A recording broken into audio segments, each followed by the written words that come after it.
Ziyaretin makbulü kısa olanı demişler ya. O hasta yatakta hasta olur.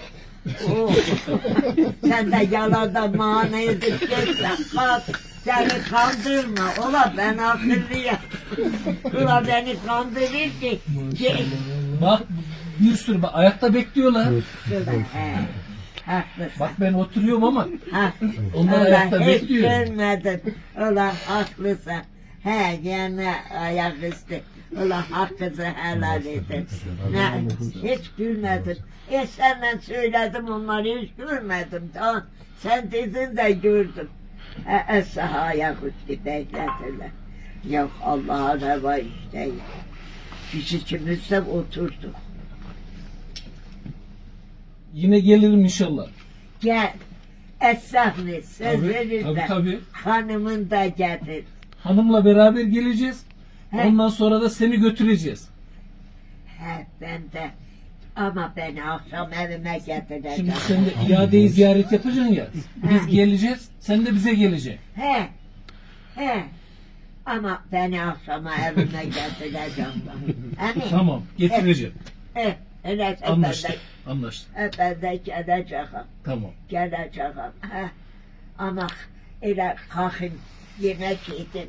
Ne gelir. Bak öyle bir şey. Evde ne varsa. Peynir, ekmek, çay. Allah ne verdiyse. Aha. Allah ne vermişse yeriz. Geline ezap verme. Hanıma ezap verme. Tamam, tamam. Allah ne vermişse yer. Aynen. Vallahi yeriz. Ben de gelirim. Tamam. Hiçbir yere esnaf çıkma. Ben hiçbir yere gittim. Yok. Gitme. Ama evde. Bu perdelerde örtük. Bugün neyse açık kalmış. Buralarda örtük. Ben buradayım.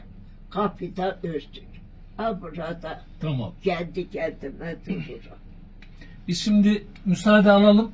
Kapıyı da açtık ya. İçeriği de soğuttuk böyle ya. Olsun. Sen üşürsün burada. İyi bir hava aldı. Tamam. Yok üşüme. Allah sizden razı ola. Amin. Allah Amin. hepimizin muradını verir. Amin. Yüzümü Amin. kıbleye dönürüm. Ne istiyorsunsa, her ne istiyorsunsa, bu dünyası da verir, ahireti Amin. de verir. Amin. Canınıza öyle sağlık verir. Amin. Bol rızık, bol kısmet, helal nimet, helal devlet verir. Amin. Çok Amin. verir, Amin. bol verir, helal verir. Amin.